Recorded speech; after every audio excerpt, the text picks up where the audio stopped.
This is a really very emotional moment for me, and I am so sorry that Senator McCain does not feel well enough to be with us this evening. As you all know, he's battling brain cancer, and he called me this morning to say that he just did not feel well enough to be able to get here.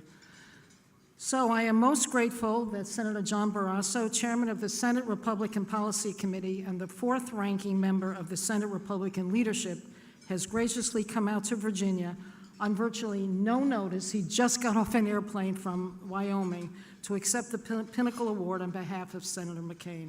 Thank you, Senator, very much.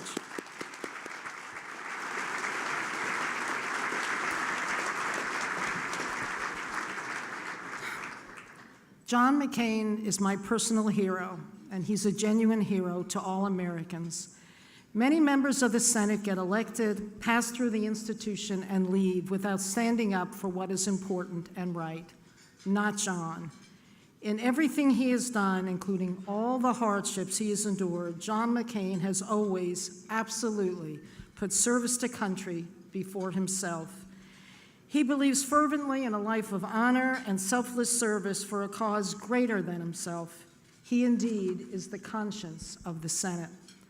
A lifetime of service is not easy to encapsulate in a few minutes, but there are overarching qualities that define every aspect of his life.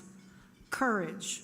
The North Vietnamese could not break John McCain in his 5.5 years of captivity, most of it at the Hanoi Hilton.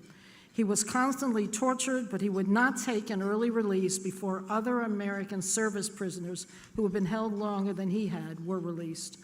John also has an amazing ability to forgive.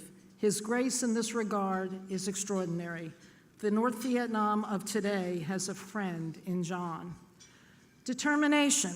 In 2007, there was a tight-knit group of us, including my husband Bill and me, who were the senior leadership of Senator McCain's National Finance Committee for his presidential race. Somehow, we reached late June in 2007 and discovered that we were totally out of money. It was kind of a shock to us. But despite having virtually no financial resources, John determined to continue on, and literally on fumes, he won the February 2008 New Hampshire primary. Of course, the money started to flow again, as it does in politics, and we went on to win the nomination. Sheer force of will, determination, and never being willing to give up had won the day. Respect. John McCain believes deeply in respect for our democracy and its institutions, for civility, and for the willingness to work across partisan lines to get things done. Nothing can be more important today. Coming together with Democrats on the other side of the aisle to find consensus on policy is key to the very nature of a working democracy. He believes in the separation of powers and the importance of each branch of government. He believes in the independence and respect for the judiciary, and he respects freedom of the press. Strength. John McCain has led the effort to modernize the Navy and increase the number of technologically advanced ships and aircrafts. He has championed a robust and consistent defense budget to serve the needs of a 21st century armed forces, a truly modern fighting force. He believes in the quality of the work of our federal contractors, and because of John, and I know this is near to your heart, lowest price, technically acceptable, will no longer be the standard.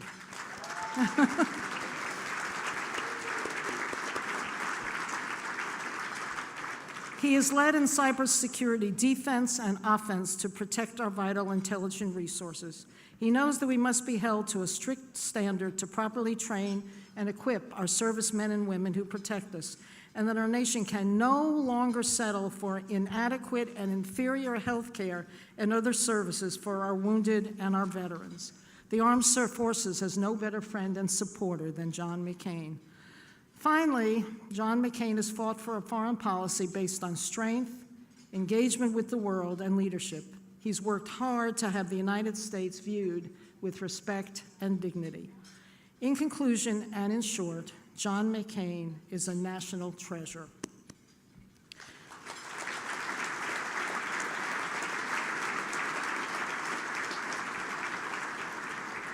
We are honored and delighted to present to Senator McCain, through Senator Barrasso, our NVTC Pinnacle Award, the highest honor that we can bestow. The inscription reads, "With deep appreciation for your extraordinary courage, honor, and dignity, your determination to do what is right, and your exceptional leadership for our nation, John McCain."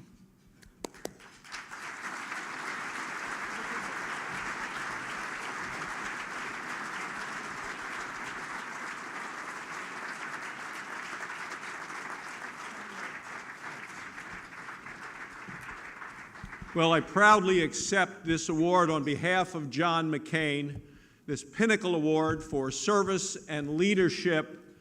You have chosen wisely. Bobbie, you started by talking about courage, but I would add to that character and credibility, and that's what we see in John McCain. He is dealing with a couple of medical issues, one of which is a partial tear of his Achilles tendon. And in addition to being a senator, I'm also an orthopedic surgeon. So instead of sending a note from his doctor tonight, he sent his doctor.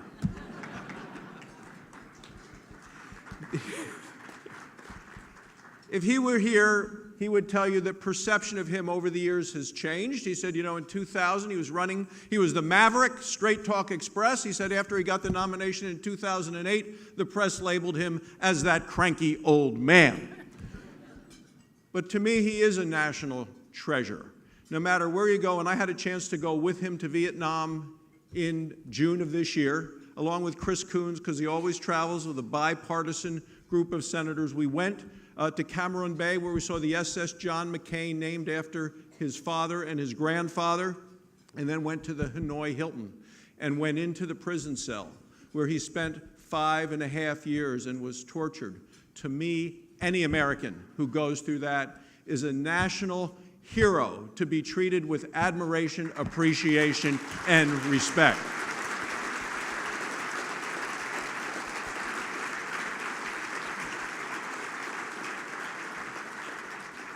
He is recognized wherever you go. We were in Israel and along with Joe Lieberman, and people on the streets in Jerusalem were chanting, "John McCain, John McCain." Joe Lieberman saying, "Hey, I'm the one that's Jewish." But no matter where you go, if you're a senator, Republican or Democrat, traveling with John McCain, people come up to you and they ask you two questions. The first question is, do you work for Senator McCain? And the answer, of course, is yes. And the second thing they do is they hand you their cell phone and say, will you please take a picture of me with the senator? And we always do, because people want their picture with John McCain. I mean, to me, he is a man of stubborn courage, heroic patriotism. And I'm just pleased and privileged to accept this on behalf of John McCain. So I would end by saying, God bless you, God bless John McCain, and God bless the United States of America. Thank you for letting me join you this evening.